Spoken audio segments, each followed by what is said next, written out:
मेरी एक कविता खुदकुशी के ख्यालों में गुम हो जाना। सोचा ना था कभी कि मैं खुदकुशी के ख्यालों में गुम हो जाऊंगी।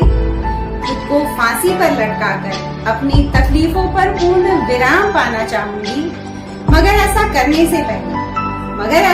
से पहले एक पल ठहर कर सोची और इस नतीजे पर पहुंची कि मेरे सही सलामत हाथ अगर फांसी का फंदा बना सकते हैं तो क्या ये कुछ और कमाल नहीं दिखा पाएंगे।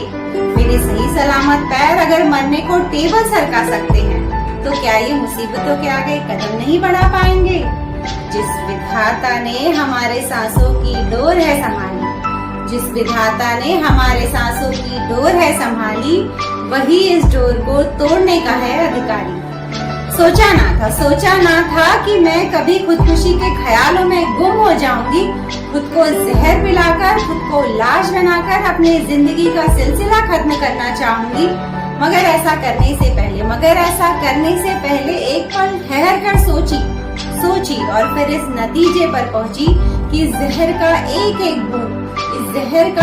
एक बूंद मुझे तड़पा कर मेरी आत्मा को शरीर से बाहर ले जाएंगे। एक दर्द मिटाने को दूसरा दर्द। इतना तो मेरी जिंदगी का दर्द ही मुझे नहीं तड़पा रहा जितना दर्द ये जहर मेरे शरीर को दे जाएंगे। जिस विधाता ने मुझे इस धरा पर लाया वही मुझे मृत्यु लोक तक भी ले जाएंगे। सोचा ना था मैं कभी खुदकुशी के ख्यालों में गुम हो जाऊंगी। ऊंची इमारत पर खुद को चढ़ाकर अपनी हर तकलीफ से मुक्ति पाना चाहूंगी। मगर ऐसा करने से पहले एक पल ठहर कर सोची और फिर इस नतीजे पर पहुंची कि इस इमारत पर चढ़कर इसकी ऊंचाई बढ़ाने के बजाय हम अपने सोच की ऊंचाई बढ़ाएंगे और एक नए अवतार में इस जग से अब खुद को लड़ना सिखाएंगे। जिस विधाता ने जन्म दिया वही मेरे प्राण पखेरु उड़ाएंगे। सोचा ना था कि मैं कभी खुदकुशी के ख्यालों में गुम हो जाऊंगी। खुद को समंदर में डुबाकर अपनी हर तकलीफ से छुटकारा पाना चाहूंगी। मगर ऐसा करने से पहले एक पल ठहर कर सोची और फिर इस नतीजे पर पहुंची कि अरे ये समंदर तो मेरे जीते जी भी यहीं रहेगा और मेरे मरने के बाद भी फिर जल्दी है मुझे किस बात की। अब मेरे दर्द मेरे नाजुक दिल को फौलाद बनाएंगे, मेरी तकलीफ मुझे एक भला इंसान बनाएंगे। जिस विधाता ने कोख में मेरी धड़कनें चलाई वही इस शरीर को लाश बनाएंगे। सोचा ना था मैं कभी खुदकुशी के ख्यालों में गुम हो जाऊंगी और अपनी नसों को काटकर मैं अपने तकलीफों की कहानी खत्म करना चाहूंगी। मगर ऐसा करने से पहले एक पल ठहर कर सोची और इस नतीजे पर पहुंची कि मेरे अश्क और मेरा ये अदृश्य दर्द नसों के बहते रक्त के साथ मिट तो जाएंगे मगर औरों की नहीं अपनी ही जिंदगी से हारने का दाग मेरे कफन पर लगाएंगे। जिस विधाता ने मुझे जन्म के चक्रव्यूह में है फंसाया वही मरण के भवसागर से पार लगाएंगे।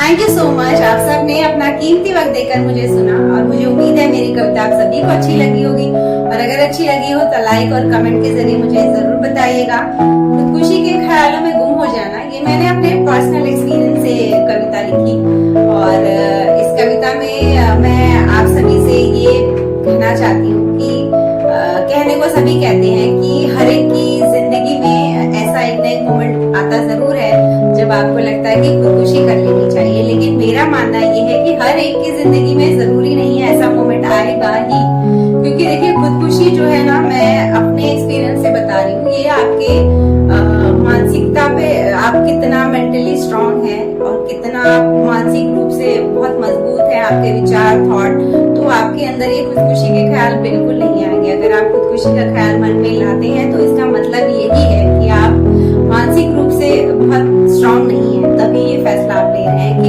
कोई दर्द या कोई तकलीफ आपके जिंदगी में आई, आपने अपने घुटने टेक दिए उस दर्द के सामने और वही सेम दर्द किसी और इंसान पर गुजरे वो उसको झेल ले गया तो उसके अंदर तो वो खुदकुशी के भाव नहीं आएंगे। ऐसा हो सकता है।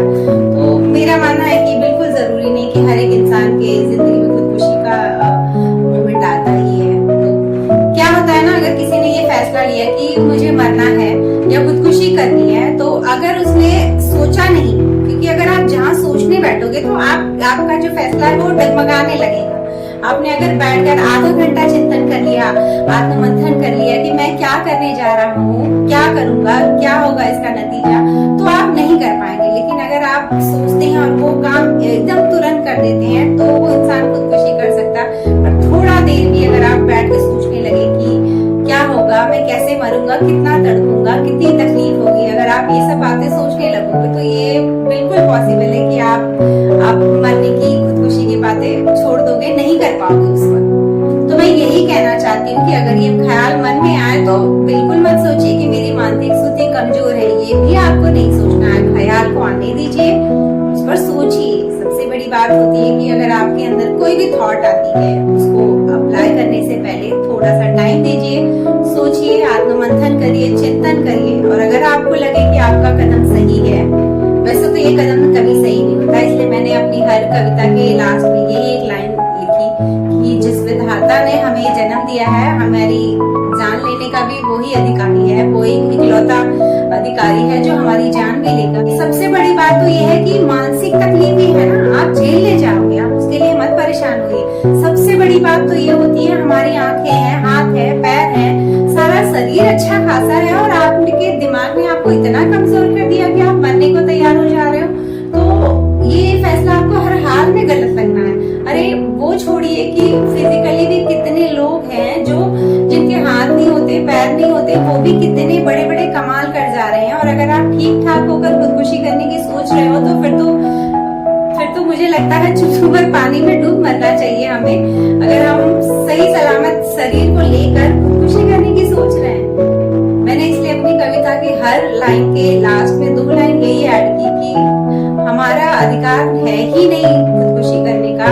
हमारा अधिकार जब जन्म पर नहीं था, हम जब जन्म का हमें पता नहीं था कि हम जन्म कहाँ लेने वाले हैं, किस माँ की कोख में पैदा होने वाले, किस परिवार में, जब हमें जन्म का ही हमारे कुछ अता पता नहीं था हमारा, तो फिर आप अपने मरने को कैसे आप अपने हाथ में कंट्रोल ले सकते हो? छोड़ दीजिए वो भी उस विधाता के ऊपर। जब जो समय आएगा, सही समय पर हमें जन्म दिया तो सही समय पर हमारे प्राण भी वही लेंगे, उनके ऊपर छोड़ दीजिए। तो ये एक डिसीजन बहुत सही होता है कि हमारा कोई अधिकार नहीं है कि हम यहाँ आए भी अपनी मर्जी से नहीं है। और आप सभी मुझे कमेंट करके बताइए कि आपकी लाइफ में भी ऐसे कुछ मोमेंट आए होंगे, ना भी आए हों तो आपने महसूस किया होगा कि अब जान जा रही है, या ऐसी सिचुएशन है मैं जी नहीं पाना चाहता हूँ किसी के लिए, या किसी के लिए दिल टूट जाता है, तब आप अक्सर इस ख्याल में रहते हो कि अब जिंदगी मेरे किसी काम की नहीं रही। भाई दिल टूटने से जिंदगी, वो टूटा दिल तो दिख भी नहीं रहा, ठीक ठाक वो धड़क रहा है, सांस ले रहा है, उस टूटे दिल के लिए कह रहे हो कि मैं जीना नहीं चाहता हूँ, मतलब शर्म आनी चाहिए। अगर कोई ये कहता है कि मेरा दिल टूट गया है और मैं मरना चाहता हूँ, तकलीफें झेलिए। जितना आप तकलीफ झेलेंगे, आपके तकलीफ झेलने की आपकी ताकत बढ़ती है, मानसिक रूप से आप मजबूत बनते हैं। आप इस दुनिया को फिर एक अलग नजरिए से देखने लगेंगे। हर दुख आपको कुछ सिखाएगा और आपको एक अच्छा इंसान बनाकर निकालेगा और आपका नजरिया बदल देगा। पहले आप जैसे इस दुनिया को देखते थे ना, एक दुख आता है ना जिंदगी में, एक दुख, आपका पूरा का पूरा नजरिया बदल जाता है और उनको देखने का, सोचने का, आपकी पूरी पर्सनालिटी चेंज हो जाती है। जब एक बड़ा दुख आपकी जिंदगी में एंटर करता है ना, तो ये जानिए कि अब आप बदलने वाले हो, अब आप बहुत कुछ सीखने वाले हो। मैं अपने दुखों से लड़ी हूँ, ऐसा नहीं है कि मैंने दुख नहीं झेले अपनी लाइफ में। बहुत सारे मोमेंट आए दुख के जो मैंने झेले हैं, और आज मैं कह सकती हूँ कि मैं मानसिक रूप से एक बहुत स्ट्रॉन्ग लड़की हूँ। तो अगर आप सबको मेरी वीडियो अच्छी लगी हो तो मेरे वीडियो के नीचे का सब्सक्राइब बटन दबा लीजिए, ताकि मेरा हर नया वीडियो आप तक आसानी से पहुंच सके और मैं आप सबके दिलों तक भी आसानी से पहुंच सकूं। चलती हूँ, एक और नए वीडियो में आप सबसे मेरी मुलाकात रहेगी। तब तक